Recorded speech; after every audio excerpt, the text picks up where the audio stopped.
ولا صبوكي ولا جوبز مش جوبز جوبز أنا خا جوبز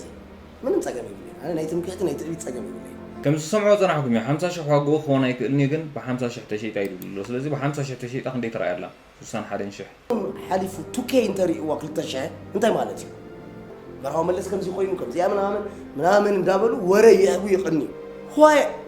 أبناء أميكو أبناء أي كسب channel أنا مرحبا يزخل أمتات جكاب سرح تفاني بنتي نبردي أبغودنا كيدكو نول فيهون نمجبي يخون كم من نسير ترايس يعني علي حزب أنت كم زجات أمني كيف اللي تخالي تودا سلام كم يدغون غايس كافيلي لو ما عند غاب استفري تحسوا تميسناكم مالنا قدم جماركم لايك هيترسعوا let's go تشيبو كافيلي سيز غايس مجمرة بزعبا مرهاو ملس بزعبا يوتيوب أزيو حريقو خزارب سلسمعكو بزعبا مرهاو ملس سزاربو نسمع قدم قلس همنتات زوطت نسادة دراسي تتبل فيلم خان من تايخا channel كتكير الله مريسكا نسادة دراسي تتبل قدم وحدات وانات زوطت فيلم نيراتون مرهاو ملس زحلف عمتات وينوي عمتات طفيو تباحيلو من سمياويت انترفيو ابز قبر كل ساعات بلو ولكن يومنا 16 مستملش كاغله ناتي زخونه فيلماوي زخونه فيلم سقرا بسرحات ان وان داي سترايز يكونس افريق مالتي للمي 300 سب قال يريو يوم استباحلها انترفيو ناتي اب حد ليتي للمي 120 سبات ريو حديرني بزي زخونه ديسلايك كمان زينته اقداسنه ترايونه يكون زلكا كالايت بارت مساعزوت ابا البيلا ميديا غلز بال مالتي اب ساعات 58 سب زبص زنبره كلتا سمون حليفو 2K انتري وكلتا شاه انت مالتي انا ني سوشيال ميديا مستري رداني نتحزب كن كردو زدلخ ነገር አለ ሶሻል ሚዲያ ማለት ማለት ሆይ ስለዚህ ዛ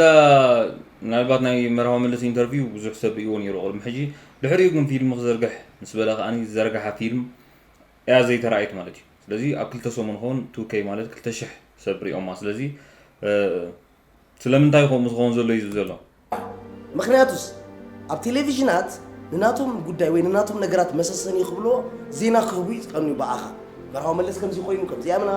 ምናምን እንዳበሉ ወረ ይህቡ ይቕኒ በዓሎም ብዙ ነገር ይዓብዱ ሆይ ኣብናይ ጣሚቆ ኣብናይ ኣይከሰብ ቻናል ክልተ ሰሙን እንዳጸኒሐስ 2,000 ሰብ ሪኡ ዋንተ ተባሂሉ ኣነ ናይ ኣነነት ፀገም ይብለይ እዚ ግን ንቡር ኢልካ ተሓስቦ ንቡር ዲ ፈፂሙ ንቡር ኣይኮነን ኣነ ሚስትሪ ርዳኒ ንቡር ኣይኮነን ግን ታ ፊልም ዘላቶስ ከንሪያ ወላይ ከሰብ ናይ ጣኒ ቆዲያ ወላስ ብሽሙ ዝተኸፍተት ባይ ዘ ወይ ወላይ ከሰብ ኣብዚያ ዘርጊሓ ዘላኹም ትሪእዎ ዘለኹም 61,000 ስሪ ማንዝ ዝተወርሒ 61,000 ትብላላ ታካሚንሱን ካኒ 800 ትብላላ ሕጂ ምናልባት ነዚያ እዩ ኣብ 2,000 ተራያ ዝብላ ዘሎ ከምኡ ሕጊ ናይ ዩቲዩብ ከምኡ ክኾን ይኽእል እዩ ገሊኡ ሳና ፍልጦውን ክኾን ይኽእል እዩ መብዛሕትኡ ግን ባዕሉ ዩቲዩብ ሪኮመንድ ተዘይገይሩ ኣብ ሪኮመንዴሽን ተዘይእትዎ تحت خيد خالي مالتي ويك خمسة زد لخرة أيك إني مالتي سلزي سوسان حالين شحت رأيها ويك أبوزح سلزي ترأيها سين ورايك من نيزو زلنا ذا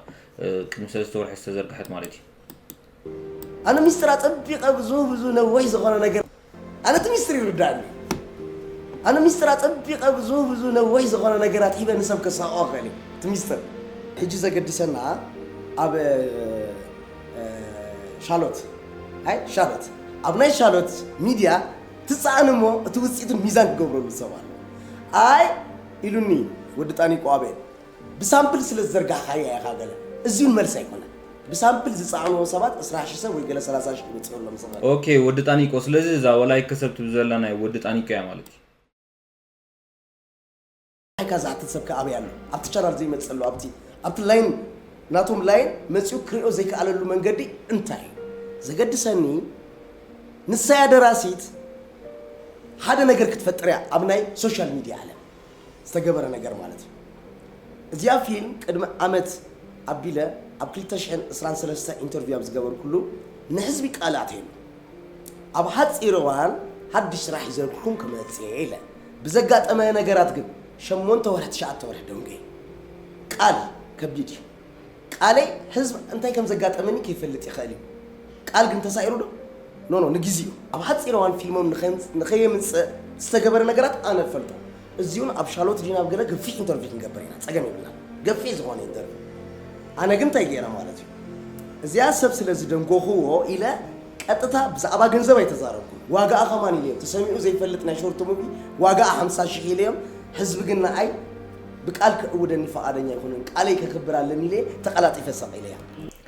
ባይዶ ብዛዕባ ዞም ሓደሽቲ ቻነላት ፊልም ይኹን ደርፍታት ትገዝኡ ሰባት ኣብ መውዳእታ ብዛዕባኹም ክንዛረብ ኢና እዚኣ ዝተሓሓዝ ማለት እዩ ዋላ ኣይከሰብ ከማን ብዝብል ክገጥመል እየ ኣይከሰብ ህዝቢ ናፊቆን ኣሎ ህዝቢ ክሪኦ ኣሎ ስራሕ ከም ዝሰምዖ ፀናሕኩም እዩ 50,000 ዋግኡ ክኾን ኣይክእልኒ ግን ብ50,000 ተሸይጣ ኢሉ ኣሎ ስለዚ ብ50,000 ተሸይጣ ክንደይ ትረኣይ ኣላ 61,000 ነገር ደስ ይብል ነገር ኣማኺረዮ ዝሃቡኒ መልስ እንተታት እዩ ዝዕግብ ኣይኮነን ኦኬ ብሞባይል ገይረ ኣውርድዋ ኢለ ነወይ ፀኒሖም ኣውሪድና ያለና ኢሉ ኣብታ ዝብልክዋ ሰዓት እውን ኣይወረድዋን ምክንያቱ እቲ ሚስጥር ኣነፈልጦ እየ ሕጂኻ ኣብ ሻሎት ኣሎ ሰብ ሻሎት ይርኣያ ኮመንቱ እንታይ ከም ዝኾነ ኸ ኣብቲ ኮመንት ክነንብቦ ኢና ስኡ ኸ ነቲ ጀነሬሽን ክንብል ነቲ ረኣይ ክንብል ከዓ ብዛዕባ ሶሻል ሚድያ ዝግበር ዘሎ ቅጥፈታት ይኩን ዝተፈላለየ ነገራት ገለ ኣነ መርዓዊ መለስ እርግፀኛ ብዝኾነ መንገዲ ንሰብከ ስለዚ ብዛ ንሪኢላ ዘለና ሻሎት ኢንተርቴይንመንት ትብል ከም ብሓድሽ እውን ኣብኡ ተፃዒናላ እዩ ዝብለና ዘለኹም ትሪእዎ ዘለኹም ዋን ደይ ብላሎ ዋን ደይ 3,400 ተራእያ ኣላ ስለዚ ከምቲ ዝግብኦ ኣይተራእየን ዘሎ ማለት እዩ ከምቲ ዋግኡ ክረክብ ዝግብኦ ኣይተራእየን ዘሎ ስለዚ ኣብዛ ቻነል እዚኣ ከድኩም ከተተባብዖም እዛ ፊልም ክትሪእዋ በዝጋጣሚ ጋብዘኩም ማለት እዩ ቅድሚ ሕጂ ዝተዘርግሐትላ ኣብ ዋላይ ከሰብ እውን ተዘርጊሓላ 3 ወርሒ 61,000 ተዘርጊሓላ ስቲል ኣብ ክልቲኡ ተዘርጊሑ ኣሎ ንምንታይ ከምኡ ኮይኑ ኣይደኖ ግን ሓዲዮ ጠፊ ይግብኦ እዩ ስለዚ ኣብዚኣ ከድኩም ከተተባብዕዎ በዝጋጣሚ ምሕፀነኩም ማለት እዩ ንመርሃዊ መለስ ኣብዚ ሕጂ እዋን ሻሎት ኢንተርቴይንመንት ክትመርፅ ዝገበረካ ምክንያት እንታይ እዩ ኣነ ኩሉ ነገር ትሚለ ይንቀሳቀስኒ እዚኦም ኣብ ቀፃሊ ክንዘራረብሉ ይሓይሽ ክመፅኦ ከለኹ ኸማና ኣባ ብኸመይ መፅዮ ዋላ ንኡን ክገርሙ እሱ ክምልሶ ኸማን ይሓይሽ ዋላ ፅቡቅ እኮ እዩ ዋላ ጎበዝ ጎበዝ ጎበዝ ኣነ ኻ ጎበዝ ምንም ፀገም ይብለ ኣነ ናይ ትምክሕቲ ናይ ትዕቢት ፀገም ይብለ ነገራት ክገጥመልካ ፅቡቅ ሰባት ክኢለዩ ኢሎም ወይ ከዓ ብዝተፈላለየ ነገራት ኣብ ዝተፈላለየ ነገራት ክኣቱ ይኽእሉ ወይ ከዓ ኣነ ተተረዲእኒ ግን ነቲ ሰብ ጌጋ ኣለኻ ክብሉ ካብ ዝኸይድ ንኣ መጓዓዝትና ንኹን ከምዚ ኢልና ንጓዓዝ ይሕሽ ወዲ ሰብ እንተስ ክኢልዎ እንተስ መሲልዎ እንተስ ብናይ ዓለም ጉያ ክጎይ ይደሊ ረዲካሎ እቲ ዝበዝሕ ነገር ግን እቲ ዘይቅኑዕ መንገዲ ክኸውን ይኽእል ምስ ተረዳእካ ግን ሰብ ይጋጌልካ ክተፅልፎ ወይ ገለ ይብልካ ክትመልሶ ኣለካ ምናልባት ኣብዚ ሕጂ እዋን ኣብ መንጎ ዋና ቻነልን ከምኡውን ሸያጢ ፊልምን ዘይምስማዕ ዝፍጠር ተቐንዲ ምክንያት ምናልባት ከምዚ ሕጂ ትሪእዎ ዘለኹም እዩ ሓንቲ ፊልም ኣብ ሓደ ቻነል ድሕር ዘርጊሕካ ድሕሪ ውሑዳት ኣዋርሕ ድሕር ኣውፂኻያ ኣይተሰማዕከን ኣለኻ ወይ ከዓ ስምምዕካ ፍሪስካያ ኣለኻ ማለት እዩ ስለዚ ከምዚ ዝፍጠር መብዛሕትኡ እቲ ፊልም ዋግኡ ስለዘይመለሰ እዩ ፎር ሹር ዋግኡ ስለዘይመለሰ እዩ ከምዚ ክሰምዖ ፅናሕኩም መርሃዊ መለስ ሕጂ 50,000 እዩ ገሚትዋ ነይሩ ወይ ከዓ ሸይጥዋ ዲ ነይሩ ገሚትዋ ብዘየገድስ ግን 50,000 ገሚትዋ ነይሩ ልዕሊ እውን ክትእቱ ትኽእል እያ ምናልባት ኣብ ብዙሕ ኣብ ቻነላት ኣፍልጦ ኣለዎ መርሃዊ መለስ ቅድሚ ሕጂ ብዙሓት ተሰርሕ ከም ዝነበረ ትፈልጡ ኢኹም ስለዚ ልዕሊ እውን ክትእቱ ትኽእል ነይራ ትኸውን ግን ነቲ ዋና ቻነል ከዓኒ ክንድኡ ዝኾነ ኣየተወተሉ ስለዚ እንድሕር ብኸምኡ ብፍላይ ብ50,000 እንድሕር ተሸይጣ ነይራ እታ ፊልም ብዶላር እንድሕር ገሚትኩሞ 3,000 ይኸውን 4,000 እዩ ክኸውን ዘሎ ማለት እዩ ከም ዝረኣኹማ ከዓኒ 61,000 እያ ተራእያ ዘላ 61,000 ከዓ ፈፂማ ዋጋ ኣየእተወትን ማለት እዩ ካብ ሓንቲ ቻነል ስለዘይተሰማዕካ ናብ ሓደ ቻነል ከተውርዶ ወይ ከዓ ክትቀይር ከለኻ እታ ዝኸፍአት ነገር ኣብዚ ሕጂ እዋን ስነ ጥበብ ናይ ዝኾነ ይኹን ፊልም ደርፍታት እተባላሹኻ እዚኣ ተቐዳሚት ነገር እያ ከምቲ ዝሓሰብካዮ ዘይኮነስ ፈፂማ እውን ኣይትረአይን እያ ማለት እዩ ስለዚ ኣብዚ ኣዝኹም ክትጥንቀቑለኩም ብዝተኻለኩም መጠን እቲ ስምምዕ ንኸይፈርስ ክትፅዕሩለኩም ማለት እዩ ኣብዚ ቅድሚ ጥበብ ንገንዘብ ነጊሱሉ ዘሎ እዋን ናትካ ርድኢት ምስ ዘለካ ዕላማ እንታይ ይመስል ይመስለካ እጋበትኩ እንታይ ማለት እዩ ናብ ዝብል ኢኻ ትኸይድ መወዳእታ ወዲ ሰብ እንታይ ወዲ ሰብ ንኽነብርኩ ወላ ሓንቲ ባኒ እንተሃብሎ እያ ሓሳባት ብዝተኻእለ መጠን ናብ ህዝቢ ክበፅሕ ገንዘብ ኣድላይ ነገር ዘየድለይ ኣይኮነን ማለት ኣይኮነን ገንዘብን ሓሲብካ ገንዘብ ብኢካ ትሰርሕ እንተኾንካ ግን ተገዛኢ ናይ ሓደ ፍጡር ኢኻ ማለት እዩ እግዚኣብሔር ዝባረኾ ርእሲ ክቅድም ኣለዎ ስለዝበለ ኣነ መርሃዊ ዝኩሉ ዓመታት እጂ ካብ ስራሕ ተፋንየ ብምንታይ ነብር ደ ኣብ ጎደና ከይደኮ ንወልፊ ይኹን ንምግቢ ይኹን ካብ መንእሰይ ኤርትራ ይስእንን እያ ነዚ ክጠልሞ ንገንዘብ ኣቀዲመ እንተዝኸውን ግን ምናፈካ ንዶ ኣይናይ ሞያ ሓይሽ ትብልስኻ ካብ ቀደም ኣነ ዋላ ሶሻል ሚድያታት ክምስረት ከለኹ ካብቲ መስራቲ ተባሂለ ብዙ ፀገም ካብ ዘጋጠመኒ መወዳእታ ግን ተሓጣቱ ሪእዮ ኣለኹ ዋላ ናይ ንጉስ ሰለሞን ዘረባ እኳ ምፃ እዩ እግዚኣብሔር እንታይ ክህበካ ምስ በሎም ገንዘብ ወይ ወርቂ ሃበኒ ኣይበሉ ጥበብን ምስትበሃልን ሃበኒ أين عيشنا جنزب لنا قدمت طبب المستوى تودا ذات واي أنا مجمرة طبب كوتس الله بحاله جنزب زلوا وسب أو عالم كنديس ترسول له طبب زلوا مسبات كن ولا أبصران شديش تعمتهم كم تباك تعليهم حاولت خينوا يمزنوا لا ما أين عيشك تودي حاولت مخان عيشك يا أخي يا أنا خمول مرحبا ملس يا كيف هالو باي ذا واي ملو فيلم نسايا دراسي نمركب اب شالوم انترتينمنت تخاتاتلو بلالو ابزا خنري لا تصنحنا مالتي يركم ابا سابورت تقبلو زياتا فيلم كدم حدا معلت ترايا زلا حدا سيشن شوعاتي ميت تبلالا بس غيركم ابا سابورت تقبلون مرحو ملس مالتيو امو داتاكم زعبا زوم حدش شانل تخفتو زملكاتي تزاربكم داير لكم مالتيو زوم حدش شانل تخفتو ها فيلم يكون دارف تجزو مالتي ስለዚህ መጀመሪያ ትገዙ ሁሉም በአሻሓትኩም ትገዙ ልክ ዋጋ ዘይም ማጣጠን በአሻሓትኩም ነቲ ፊልም ትገዙዎ